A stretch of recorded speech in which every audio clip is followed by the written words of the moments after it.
하나님의 말씀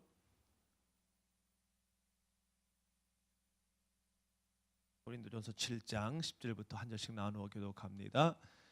결혼한 자들에게 내가 명하노니 명하는 자는 내가 아니요 주시라. 여자는 남편에게서 갈라서지 말고 만일 갈라섰으면 그대로 지내든지 다시 그 남편과 화합하든지 하라. 남편도 아내를 버리지 말라. 그 나머지 사람들에게 내가 말하노니 이는 주의 명령이 아니라 만일 어떤 형제에게 믿지 아니하는 아내가 있어 남편과 함께 살기를 좋아하거든 그를 버리지 말며 어떤 여자에게 믿지 아니하는 남편이 있어 아내와 함께 살기를 좋아하거든 그 남편을 버리지 말라. 믿지 아니하는 남편이 아내로 말미암아 거룩하게 되고 믿지 아니하는 아내가 남편으로 말미암아 거룩하게 되나니 그렇지 아니하면 너희 자녀도 깨끗하지 못하리라. 그러나 이제 거룩하니라. 혹 믿지 아니하는 자가 갈리거든 갈리게 하라. 형제나 자매나 이런 일에 구애될 것이 없느니라. 그러나 하나님은 화평 중에서 너희를 다 부르셨느니라. 같이요. 아내 된 자여 내가 남편을 구원하는지 어찌할 수 있으며 남편 된 자여 내가 내 아내를 구원하는지 어찌할 수 있으리요. 아멘. 오늘 본문은 이혼에 대해서 두 경우로 언급을 하고 있습니다. 첫 번째는 믿는 부부는 이혼해서는 안 된다라는 것과 두 번째로는 불신자와 결혼했거나 불신자로 결혼을 했지만 혼자 믿어서 홀로 신앙생활할 경우 먼저 이혼을 제한하지 말고 불신자인 상대방의 요구에 따라서 해라. 왜냐하면 주님과 같은 사랑과 주님과 같은 온유의 감동에서 불신자인 아내나 불신자인 남편 그리고 자녀도 거룩한 주님의 신부가 될 수 있기 때문이다라고 다소 무거운 듯한 말씀을 주고 있습니다. 다양한 반응과 제각기의 감동의 여지가 있는 말씀으로 참 조심스럽게 본문을 묵상하던 차에 오늘 말씀에 반대하면서 이혼에 박수를 할 수는 없지만 그 이혼의 타당함에 대해서 묵상할 수 있는 15절 말씀이 제 마음에 들어왔습니다. 우리 15절 말씀을 다시 한번 한 목소리 읽습니다. 시작. 혹 믿지 아니하는 자가 갈리거든 갈리게 하라. 형제나 자매나 이런 일에 구애할 것이 없느니라. 그러나 하나님은 화평 중에서 너희를 부르셨느니라.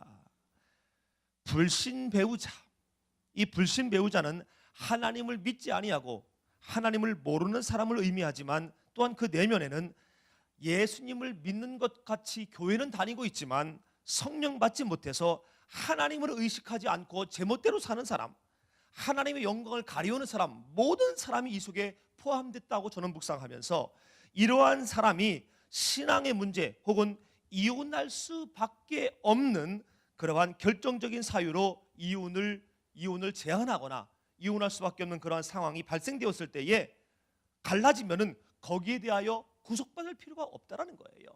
그것 때문에 마음 쓰지 말라라는 거예요. 왜냐하면 하나님은 화평 중에서 우리를 부르셨기 때문에 우리의 몸과 마음 그리고 우리의 삶이 평안하기를 하나님은 원하신다라는 거예요. 결혼 생활을 하면서 평안을 유지하고 모든 사람과 모든 면에서 화평하게 되면 감사하지만 결혼 생활이 계속될수록 불화가 커집니다. 너무 힘들어요. 나 때문에 주변이 다 힘들어요. 결혼 생활 때문에 주변이 다 힘들어요. 심지어 하나님의 영광을 가리우면서 내 삶과 마음이 지옥 같고 화평하지 않은 가운데서 갈라지는 것은 구속받지 말라라고 우리에게 말씀하고 있다라고 묵상이 됩니다. 그렇다고 이혼을 지지하는 말씀은 아닙니다. 다만 따릅니다. 나는 하나님의 성전이다. 하나님의 성전이다. 내가 하나님의 성전이기 때문에 화평 중에서 우리를 부르신 그 하나님의 마음, 하나님의 입장, 하나님 보시기에 내가 힘들고 내가 너무 캄캄하면 하나님이 근심한다라는 거예요. 그렇기 때문에 우리 안에 힘들고 괴로움이 있는 결혼 생활이라면 오히려 그 힘들고 어렵고 너무 캄캄한 결혼 생활로 인하여 내 마음과 내 삶이 더러워지면 하나님의 성전이 더러워지고 하나님의 성전이 지저분하게 되는 거기 때문에 여기에 대해서는 우리가 또 하나의 지혜가 필요하다라는 것을 우리는 알아야 된다는 겁니다. 그래서 수평적으로 로마서 14장 19절에 있는 말씀처럼 화평의 일과 서로 덕을 세우는데 최선을 다하는 거예요. 최선을 다하는 거예요. 그러다가 안 되면은 할 수 없는 거예요. 최선을 다했는데, 화평과 덕을 세우기 위해서 최선을 다했는데 가면 갈수록 너무 힘들어요. 나 때문에 주변이 다 힘들어요. 하나님의 영광이 가리워져요. 하나님의 성전은 내가 더러워져요. 하루하루가 지겨워요. 천국의 삶이 아니라 지옥의 삶이 돼요. 그러면은요, 할 수 없다라는 거예요. 그리고 때로는 과감히 결단하고 스톱을 선포해야 한다는 겁니다. 왜요? 신앙의 문제, 곧 하나님과의 문제가 되면은 큰일 나기 때문에 그렇다는 거죠.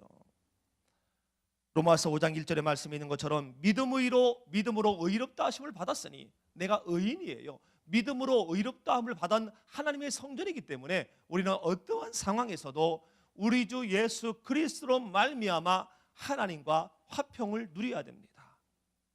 하나님과 문제가 생기면 안 된다라는 거예요. 이렇게 하나님과 화평하도록 예수님이 이 땅에 오셔서 그 이름으로 내가 의인이 되었고 하나님의 성전이 되었고 그 이름으로 말미암아 하나님과 화평을 누리며 내 안에 에덴의 삶을 살아야 되는데, 이 에덴의 삶이 방해되는 그런 현실적인 삶 가운데 무모하게 고하다가 계속하다가 하나님과 불화하면, 하나님과 화평하지 아니하면 인생도 망하고 영생도 놓칠 수가 있기 때문에 큰일 난다라는 겁니다. 그래서 성경에서 과감히 스탑하지 못해서, 멈추지 못해서 낭패를 잃은 경우를 한번 묵상을 해보았습니다. 이스라엘 백성이 바벨론 포로에서 두 번째로 돌아왔을 때 하나님의 백성으로 새로운 삶을 시작하려고 할 때에 큰 장애를 만납니다. 그것이 바로 뭐냐면, 가나안 여러 족속의 여자들을 아내로 삼는 것이 유행한 거예요. 자본입니다. 잘못된 결혼이에요. 혹여니 잘못된 판단으로 잘못 혼인하였다 하더라도 알고 깨달았으면 거기에서 스탑을 해야 돼요. 스탑을 해야 돼요. 왜냐하면 하나님의 성전은 내가 더러워지고 힘들어지고 나로 인하여 내 주변이 힘들어지면 스탑해야 되는데, 이 백성들은 스탑하지 않았습니다. 거기서 바로 갈라졌어야 되는데 그렇지 않았어요. 그리고 그게 좋아서 그런지 그냥 계속 간 거예요. 하나님의 징계로 70년 동안이나 포로되었다가 돌아왔으면서도 정신을 못 차린 거지요. 그래서 에스라 선지자는 에스라 2장 10절에서 12절 말씀에 단호히 말씀을 합니다. 이방 여자를 아내로 삼아서 너희들이 죄를 더했다. 그렇기 때문에 이제는 이방 여인을 끊어버려라. 이혼하라는 거예요. 갈라서라는 거예요. 이 에스라 선지자의 과감한 이러한 선포 앞에 모든 회종이 큰 소리로 대답을 합니다. 당신의 말씀대로 우리가 마땅히 그렇게 하겠습니다. 행하겠습니다 라고 말하고 있는 것을 봅니다. 강제 이혼을 시키고 있는 걸 보게 됩니다. 그리고 솔로몬, 하나님의 특별한 은총을 받은 사람입니다. 부족한 것이 하나도 없는 사람이에요. 그런데 그가 처음에 애굽 공주와 정략 결혼을 합니다. 잘못된 결혼이에요. 스탑해야 될 것입니다. 그런데 바로 스탑하지 아니하고 계속합니다. 거기서 스탑을 하고 하나님의 뜻을 구했어야 되는데 그리 하지 아니했어요. 그리고 그는 계속하여 각국의 공주들을 아내로 맞이합니다. 몇 명이나요? 1000명이나. 나는 정말 주님 앞에 갔을 때 한번 그 솔로몬 만나면 한번 물어보고 싶어요. 나는 한 명도 힘든데 어떻게 1000명을 어떻게 해?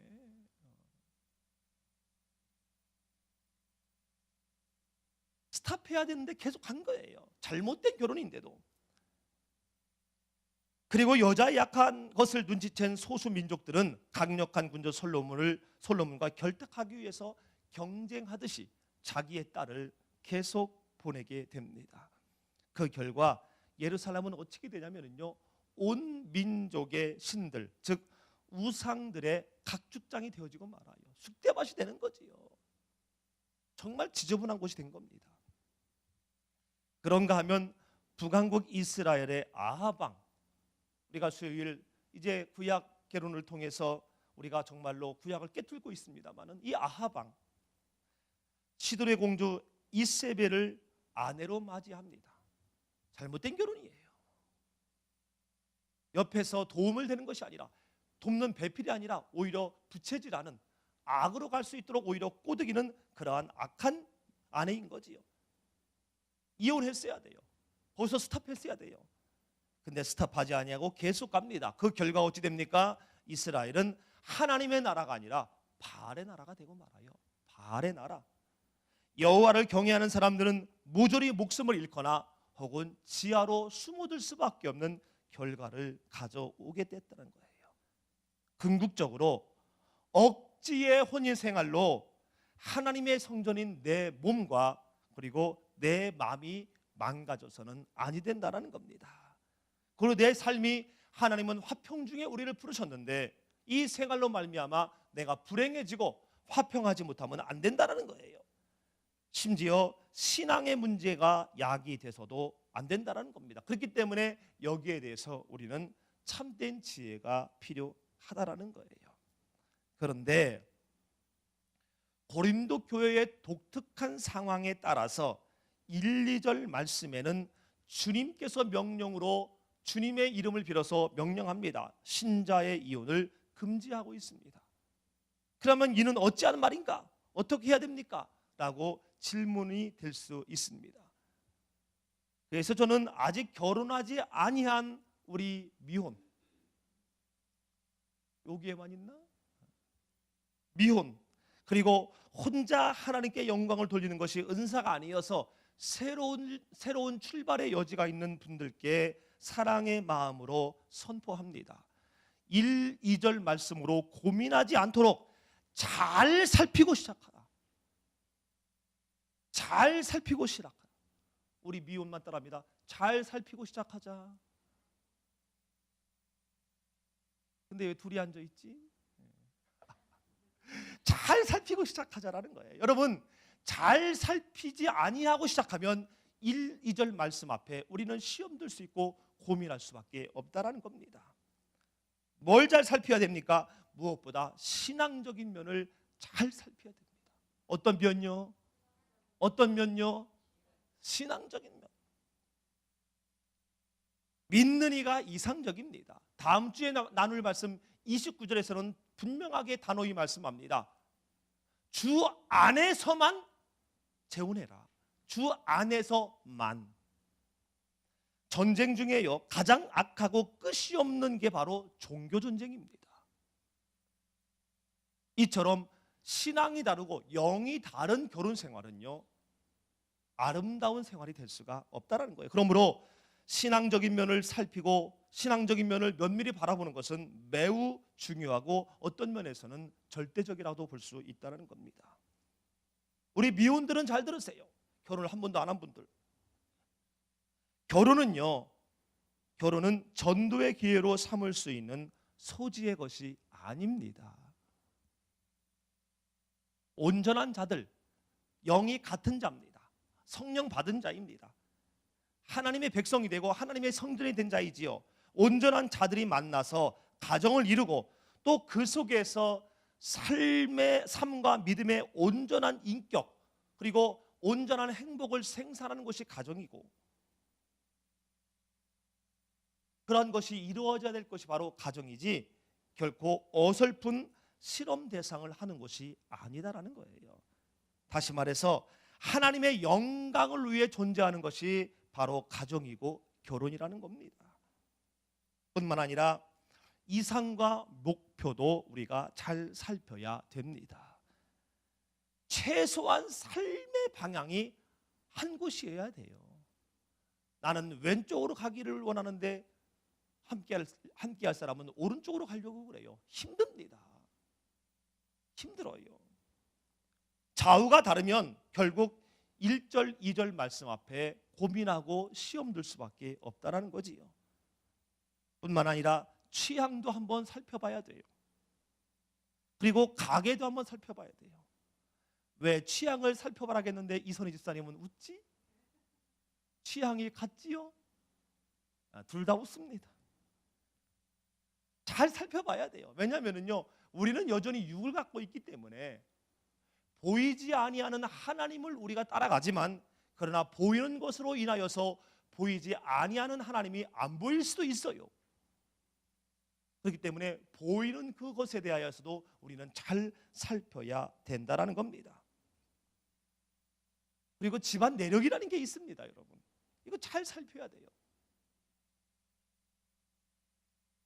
아버지가 폭력이 있으면 꼭 그 아들도 폭력이 있어요.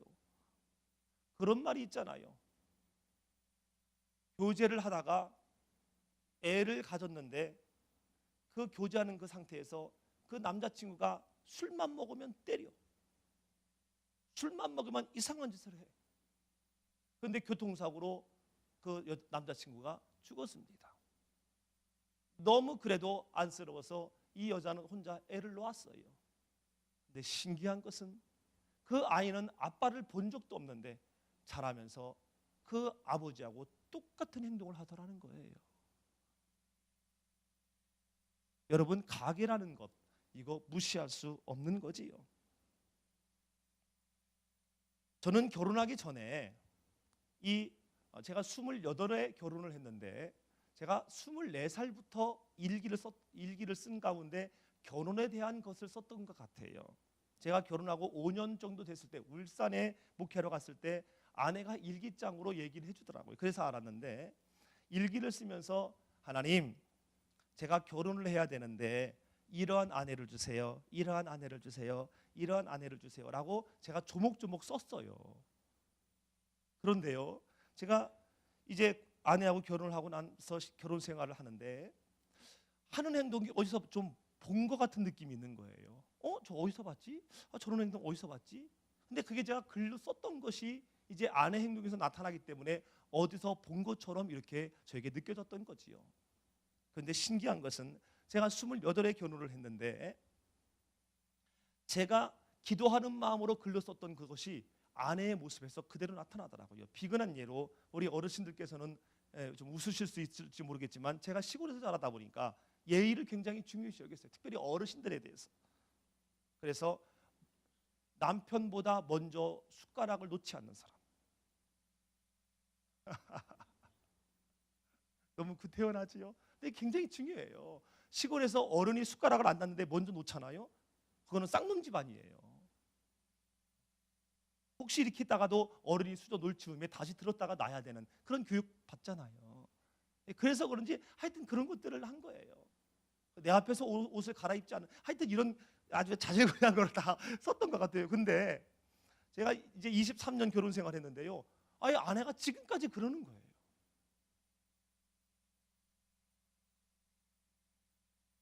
남의 가정 일이라도 여러분 좀 기쁘게 좀 바라봐줬으면 좋겠어요. 그래서 저는 감사하게도 1절, 2절 말씀 앞에 저는 고민하지 않는 은혜를 입었습니다. 그러나 모두가 다 그럴 수는 없어요. 1절, 2절 앞에 우리가 고민하는 상황도 있다라는 겁니다. 그래서 이제는 어떤 면에서 볼 때에 고린도의 그러한 독특성이 있지만은 어떤 면에서 볼 때에 1절, 2절 말씀 앞에 우리는 또 하나의 지혜가 필요하다라고 저는 묵상을 해 보았습니다. 바라는 것은 어떤 상황이든 하나님과 우리는 화평해야 할 줄로 믿습니다. 하나님과 화평해야 우리가 영원한 하나님의 나라에 입성할 수 있기 때문에, 화평하지 못하게 하는 결혼 생활이든 화평하지 못하게 하는 어떠한 주변의 관계이든 모든 관계와 관계없이 그 속에서 우리는 지혜를 발휘해서 우리는 하나님과 화평을 해야 되고요. 또 어떠한 상황에서도 하나님의 성전인 나를 잘 관리하고 나를 잘 보호해야 돼요. 한번 따라해 볼 거예요. 나는 소중하다. 여러분, 너무 소중한 분이에요. 하나님의 성전이니까 너무 소중하기 때문에 잘 관리하고 잘 보호해야 돼요. 그리고 결혼의 여지로 말미암아 천국의 삶이 빼앗길 때에도 우리는 잘 거기에 대하여 지혜를 발휘하고 기도하고 결단하고 또한 하나님 앞에 우리가 하나님의 뜻을 구해야 한다라는 겁니다. 참 민감성 있는 그런 본문이지만 분명히 하나님께서는 우리에게 주는 메시지가 있습니다. 우리는 하나님의 성전이기 때문에 우리는 평안해야 되고 우리는 행복해야 되고 우리는 하나님과 화평을 유지해야 한다는 거예요. 사랑하는 성도 여러분, 어떠한 상황에서도 늘 하나님과 화평을 유지함으로 말미암아 우리의 이 땅의 삶에서도 우리는 천국의 삶을, 평안의 삶을, 화평의 삶을 살아가게 되는 귀한 역사가 있어지게 되시기를 주님의 이름으로 축원합니다.